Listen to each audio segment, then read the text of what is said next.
மக்களை இப்போ நம்ம வீடியோவில் என்ன பார்க்க போகிறோன்னா சூப்பர் சுவையான 40 கிலோ சிக்கன் தம் பிரியாணி எப்படி சமைக்கிறதான் பார்க்க போகிறோம். வாங்க வீடியோக்குள்ளே போய் ஃபுல் வீடியோ பார்க்கலாம். இதுக்கு தேவையான அளவு 8 லிட்டரு சன்ஃப்ளவர் ஆயில் எடுத்துக்கலாங்க. 40 கிலோ சிக்கன் பிரியாணிக்கு 8 லிட்டரு சன்ஃப்ளவர் ஆயில் போதுமானது. ஆயில் அதிகமாக சேர்க்கக்கூடாது. 8 லிட்டரு கரெக்டாக இருக்கும். ஆயில் நல்லா சூடாகணுதும் பட்டை 60 கிராம் சேர்த்துடலாங்க. பட்டை பொடிசாக்கி சேருங்க, அப்போ தான் நல்லாயிருக்கும். பட்டை சேர்த்துட்டு அது கூடவே நம்ம ஏலக்காய் இருக்குது பார்த்தீங்களா, ஏலக்காய் வந்து 50 கிராம் சேர்த்துடலாங்க.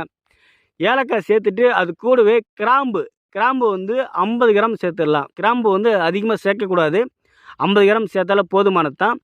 கிராம்பு சேர்த்துட்டு அது கூடவே நம்ம அன்னாச்சி பூ இருக்குது பார்த்தீங்களா, அன்னாச்சி பூ சூப்பராக இருக்கும். அது வந்து 100 கிராம் சேர்த்துடலாங்க. 100 கிராம் சேர்க்கும்போது பிரியாணி வந்து நல்ல டேஸ்ட் கொடுக்கும். அதனால் நீங்கள் சிக்கன் பிரியாணி சமைக்கும்போது அன்னாச்சி பூ போடாத சமைக்காதீங்க.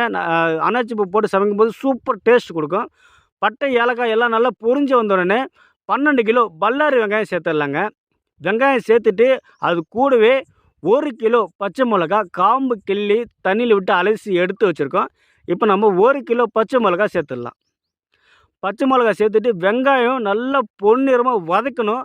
அது வரைக்கும் நம்ம அரிசியை ஊற வச்சிடலாங்க. இப்போது 40 கிலோ புல்லட் ரைஸ் நம்ம எடுத்துருக்கோம். அரிசியை ஊற வச்சிடலாங்க. 2-3 முறை தண்ணி விட்டு நல்லா அலசிட்டு ஊற வச்சிடலாம். இப்போ பாருங்கள், வெங்காயம் வந்து நல்லா பொன்னிறமாக வதங்கியிருக்கு. இப்போ நம்ம 4 கிலோ இஞ்சி 4 கிலோ பூண்டு நல்லா மிக்சியில் விட்டு நல்லா அரைச்சி எடுத்து வச்சுருக்கோம். இப்போ நம்ம 4 கிலோ பூண்டு வீது 4 கிலோ இஞ்சி வீது கூட சேர்த்துடலாங்க. சேர்த்துட்டு நல்லா ஒரு டைம் நல்லா கிளறி விட்டுட்டே இருங்க. 15 நிமிஷம் நல்லா வதக்கணும். அப்போ தான் பிரியாணி வந்து நல்ல டேஸ்ட் கொடுக்கும். சூப்பராக இருக்கும். சாப்பாடு வந்து நல்லா உதிரியாக வரும். நல்லா மனம் வெளியே வருங்க. அது வந்து நம்ம இஞ்சி பூண்டு வீடு வந்து அடிப்பிடிக்காமல் இருக்கிற வரைக்கும் நல்லா கிளறி விட்டே இருங்க. அடிப்பிடிக்கக்கூடாது. இது இப்போ இஞ்சி பூண்டு வந்து அடிப்பிடித்தால் பிரியாணி வந்து லாஸ்ட்டாக அடிப்பிடிக்கும். அதனால் இஞ்சி பூண்டு அடிப்பிடிக்காமல் நல்லா ஒரு 15 நிமிஷம் ரெஸ்ட் இல்லாமல் கிளறி விட்டுட்டே இருங்க. அப்போ தான் நல்லா வதக்கும். சூப்பராக இருக்குங்க. இஞ்சி பூண்டு வீது நல்லா வதக்கியதும் பாருங்கள், நல்லா சூப்பராக வதக்கியிருக்கு. நம்ம 12 கிலோ தக்காளி வந்து நல்லா தண்ணியில் விட அலசி பொடிசாக கட் பண்ணி எடுத்து வச்சுருக்குறோம். இப்போ நம்ம 12 கிலோ தக்காளி வந்து நம்ம சேர்த்துடலாங்க. பாருங்கள், இஞ்சி பூண்டு வீது நல்லா வதக்கிடுச்சு. இந்த டைமில் வந்து நீங்கள் தக்காளி சேர்த்துடலாங்க. தக்காளி சேர்த்துட்டு ஒரு 10 நிமிஷம், அதிகமாக வேக விடக்கூடாது, ஒரு 10 நிமிஷம் வேக விட்டால் போதும்.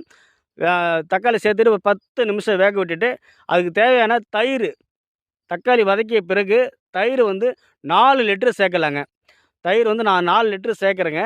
தயிரும் அதிகமாக சேர்க்காதீங்க. 4 லிட்டரு 40 கிலோ